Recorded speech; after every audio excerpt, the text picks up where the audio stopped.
And it was a lot like the Psalms themselves. They'd had that melody, it had that poetry.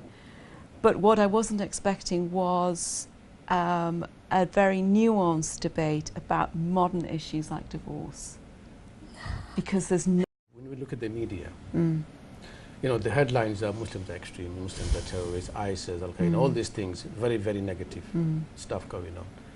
And how did you manage to find Quran and with the whole Quran? It was amazing. Well, I like to read what I call one very serious book every month.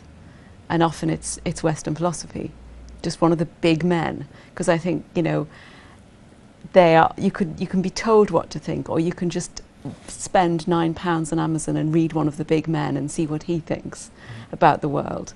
And at that time, I can't remember which particular story it was, but I could feel the world dividing. And when the world divides into this is right and this is wrong, I feel angry, I feel powerless, and I want to do something that doesn't involve sitting on one side or the other.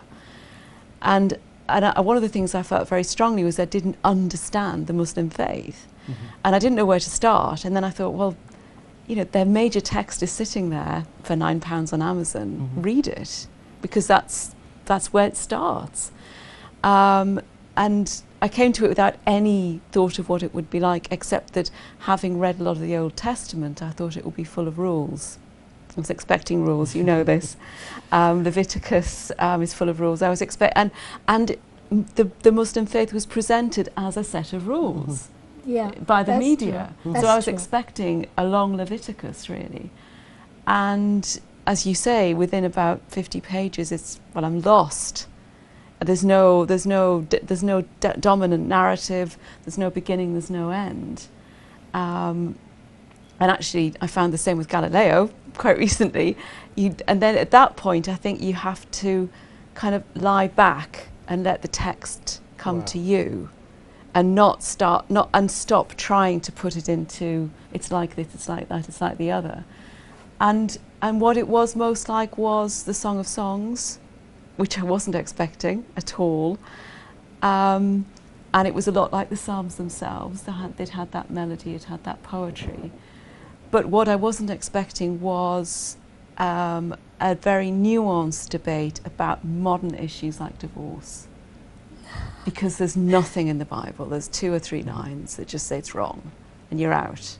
It's almost like someone giving you advice. So we say, there is a whole surah. They work on it and work on it and work on it. What's right, what's wrong, and you don't get a sense of rules. But what you do get is a sense of a faith that's willing to engage with the issue, which I hadn't found with the Christian faith. I found it was a kind of, if you're divorced, then you're out there.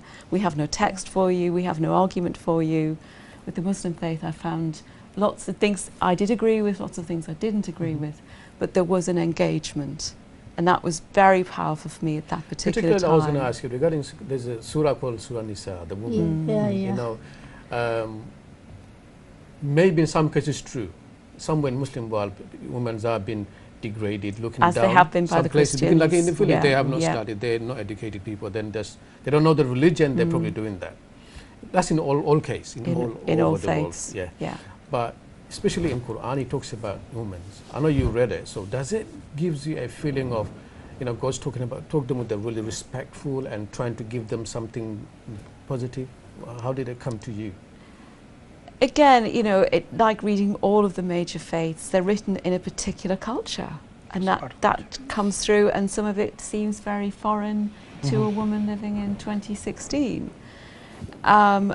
So again, I had to sort of kind of let the text speak to me, and again, it wasn't that I agreed with everything that was said, but that the issues were more widely debated.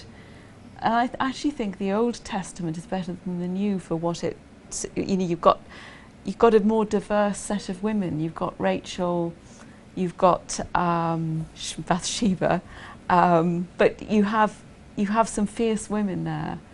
Whereas the New Testament, there's really just Mary and Martha, and I found the Quran much more helpful, like the Old Testament, in the sense of giving different models, different perspectives, different ways, different arguments. Not necessarily all the answers, but different arguments. Yeah. One thing is about the Quran is that it's telling you stories. Yeah. And behind the stories, you need to find out whatever you want for yourself. And